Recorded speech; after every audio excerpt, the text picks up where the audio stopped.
Welcome to part 2 of our two-part series, offering an overview of PARCC testing for the Falmouth Public Schools for the spring of 2015.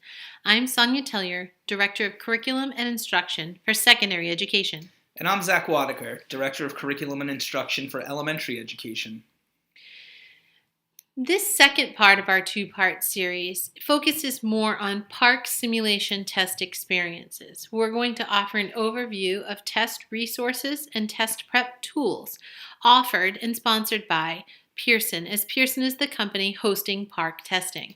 It's important that our students have an opportunity to interact with the test prior to actual testing beginning in March. And the Pearson PARCC website provides great resources both for school districts and for families to see what a testing session may look like.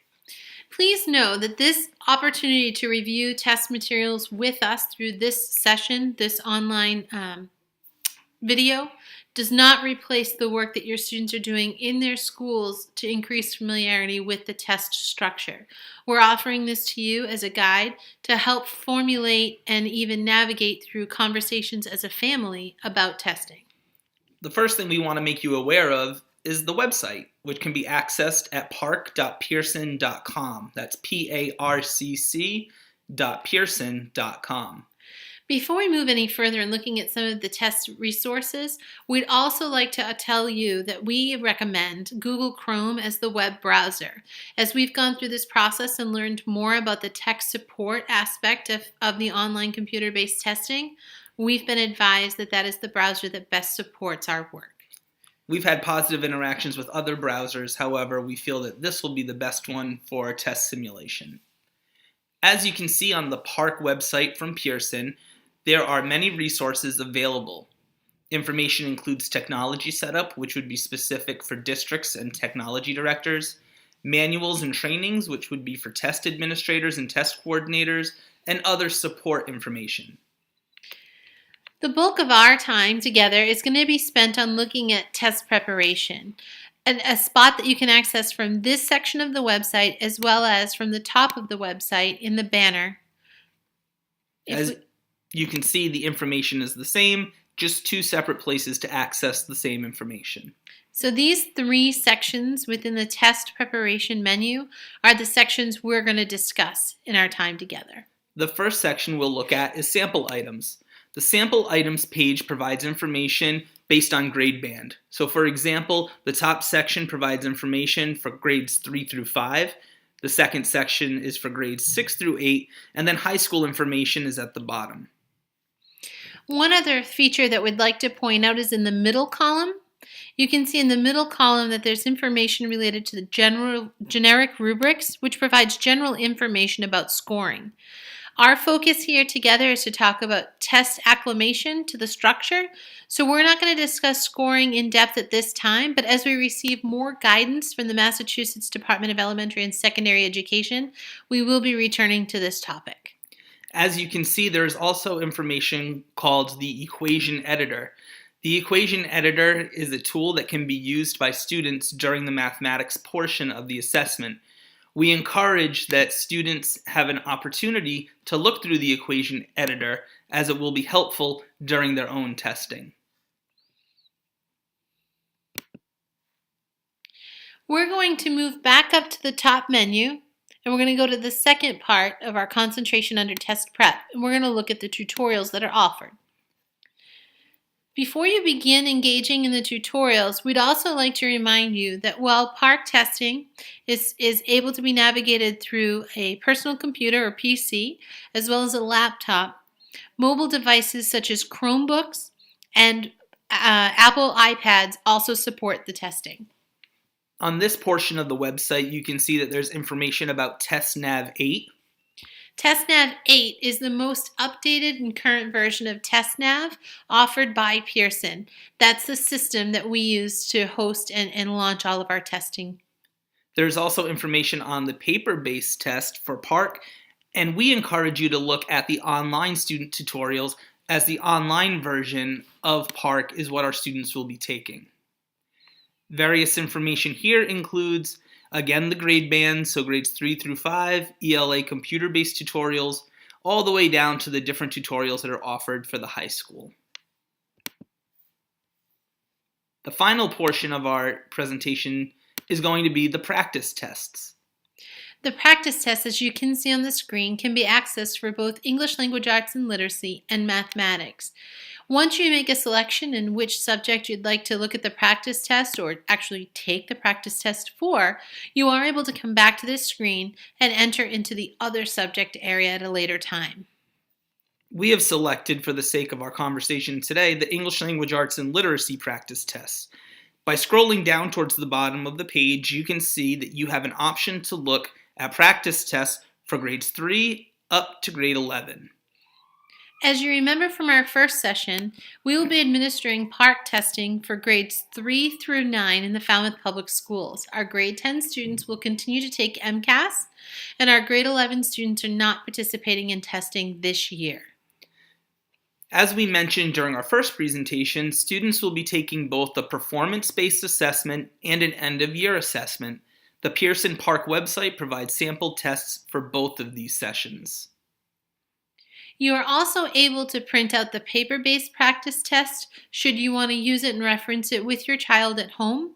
But one other key piece that we would like to point out to you is that once you launch one of these computer-based practice tests, if you come back to launch a test again, there's only one test form that's been loaded in, so you only continue to look at the same test items. Once you enter one of the grade levels and content areas, you will be prompted to enter your name, which is just used on the online platform for practice testing. So you can answer something as simple as student to enter into the session. One of the pieces that we'd like to point out in the upper left, as we mentioned before, TestNav 8 is the most current version of the testing software, which is what the TN8 stands for. It doesn't have a direct implication on the session that's been selected by the system. Once the student goes into the practice test, it will tell them which session they are on and how many questions they are expected to answer. Once the student enters the session, there's some other key information that now appears in the top left part of their test screen.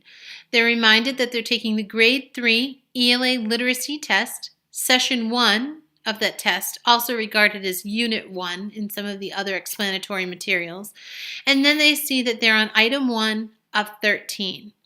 After the students take time to read through the material, they have opportunities to either do after or while they're reading to launch the notepad. The notepad enables them to take notes while they're reading through the material. They can move this to the other side of the screen. In some cases, it also helps a student if they've read through the item and they feel that they're having a hard time navigating away from looking at the questions. They can put their notepad here and focus on the text on the other side. So they can also X out of that or close it in the same way that they do many other screens within their web browsers. One other key feature here includes the answer eliminator. The answer eliminator is taught to students at a very young age, even when they're doing paper and pencil tasks. As students read through multiple choice questions, they're often encouraged to cross out the answers that they know are incorrect, leaving behind the ones that they're still trying to determine if it's the correct answer. If the student decides to eliminate an answer, as Zach just did, and goes back and wants to then decide, oh, that's not the one I wanted to eliminate, simply clicking on that answer eliminator again will remove the red X. If we were to move on to the next item without answering this item, or if we wanted to flag the item that we answered it and we weren't sure we were 100% satisfied with our answer, we can use this flag question for review. And once we do that, this background goes from white to gray and the flag turns white.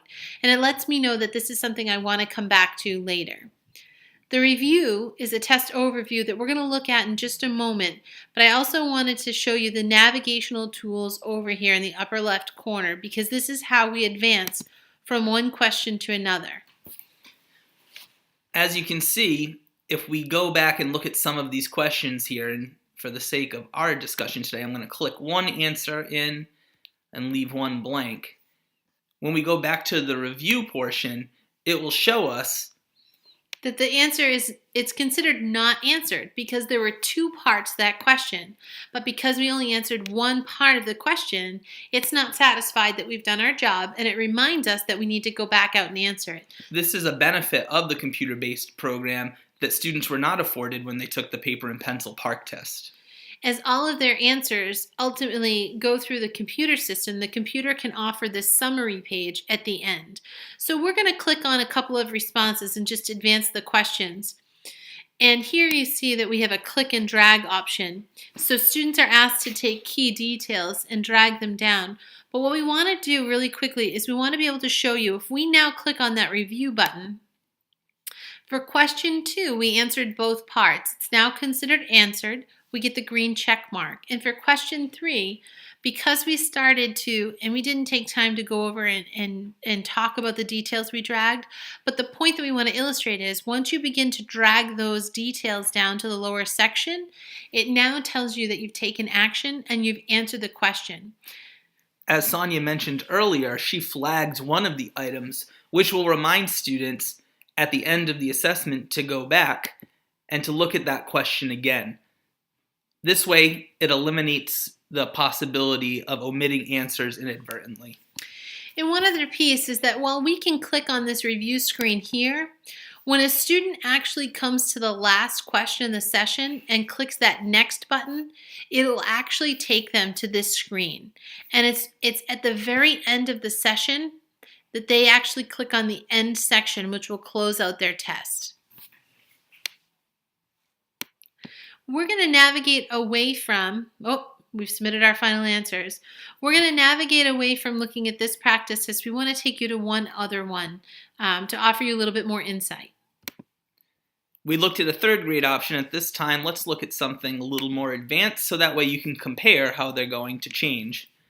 We also looked at the performance-based assessment in our last section, so let's look at the end of year. Just before we move forward in looking at the test, one other thing that I would like to draw your attention to while we're here is this piece here. You can see accommodated screen reader version on both sides, and then you can see here information about Braille. Again, we're not taking time in this session to talk about accommodations, but there are a number of accommodations available for testing, just as there were with MCAS. Some of them are presentation accommodations, some are response accommodations, some are for our English language learners. For more information about specific test accommodations that may be provided to your child, we recommend that you contact the school directly. Most of those accommodations are going to be offered in accordance with the decisions made at a team meeting and documented in a student's 504 or Individualized Education Plan, or IEP. All right, moving forward, we're going to look at the computer-based practice test, again, because all Falmouth students will be taking the computer-based portion. It starts very similarly to the last performance-based assessment that we looked at. It provides the students with directions as to what they're going to be expected to do, and again, tells them how many questions they'll be answering, and that this is their first unit. Once students enter into this part of the test in the end of year, they're going to notice some very similar features. Again, at the top you have the navigational arrows, the review option. Students can flag a test item. They also have both the notepad and the answer eliminator tools available to them again.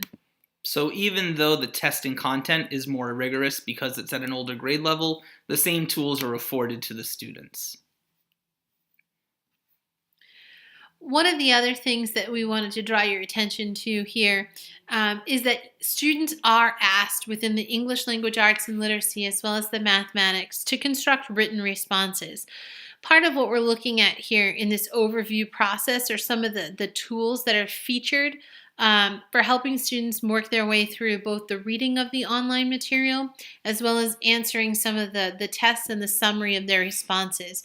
But we don't want to detract from the fact that our students are asked to construct responses through written language, something our students are very adept at doing. We just spent some time looking at the English language arts portions of the test, and we'll briefly just go through the mathematics just so you can see how the navigation is similar. Again, if you click on a grade level, you have the option between the performance-based or the end-of-year practice tests. The tests are available in the computer-based platform, as well as a printable version if you wanted to do that. And one of the other pieces that I'd just also like to point out as Zach is moving us through this process is back up here, this green key. At any point in time, if you're working through this process with your child and you want to have an answer key available to you to help navigate this conversation, you can click on that and have that at your fingertips just to help formulate some of the, maybe even the questions you want to ask of your child in this process. So again, the website to go to find all of this great information is parcc.pearson.com. And again, we'd love that you launch it in Google Chrome to help eliminate some of the different navigational experiences that we've had that affected our efficiency in moving through the site. And as you go through, feel free to write down some questions that you have, and you can direct those questions to your child's school. And you can also feel free to email the Office of Curriculum and Instruction or give us a phone call with any other questions that hopefully we can help answer. And as we receive more information and more guidance from the Massachusetts Department of Elementary and Secondary Education, we'll continue to share that information with you. Thank you so much.